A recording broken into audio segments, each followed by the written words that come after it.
Cela signifie qu'il y ait la paix entre toi et moi. J'entends par-ci et là, retournons à nos ancêtres. C'est devenu le slogan de presque tout le monde.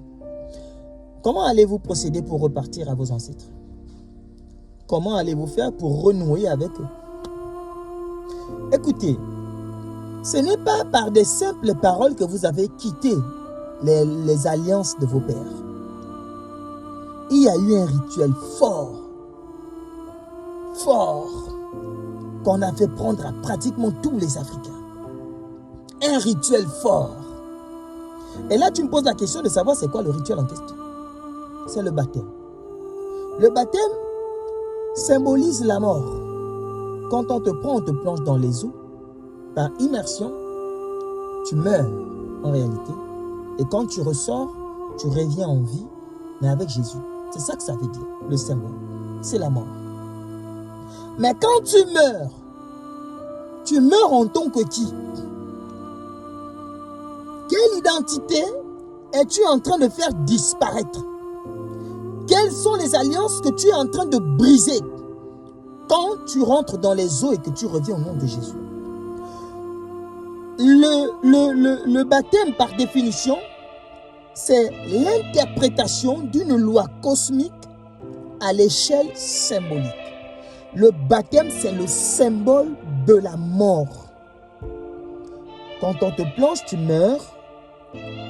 Tout ce que tu faisais avant, on te pose même la question devant les eaux. Est-ce que tu es prêt à abandonner tes ancêtres?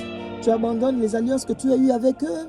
Est-ce que maintenant tu décides d'accepter Jésus-Christ comme Seigneur et Sauveur personnel dans ta vie?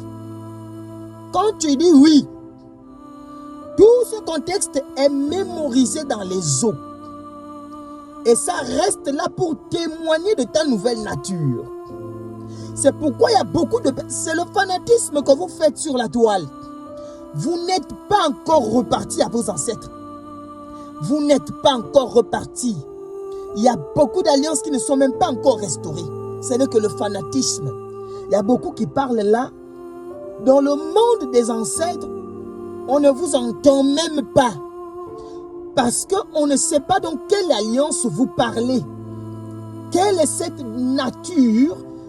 Parce que quand tu prends le baptême, ça veut dire qu'il y a une alliance qui est tissée et il y a un égrégore, une entité qui est là et qui te représente. Quand tu parles, c'est lui qu'on voit. Est-ce que vous comprenez? Il est le témoin de l'alliance. Quand vous regardez dans la Bible, dans Malachie, l'Écriture dit que l'Éternel a dit que j'ai été témoin entre toi et la jeune fille avec qui tu as fait le vœu. Tous les vœux ne sont pas faits seulement avec les gens vivants. Même des entités sont appelées pour, n'est-ce pas, rendre témoignage du vœu que tu es en train de faire, de l'alliance que tu es en train de tisser. Quand tu es allé dans les eaux, il y avait ton pasteur, toi, il y avait des vivants, il y avait aussi les morts. Même les entités des eaux, de l'air, de la terre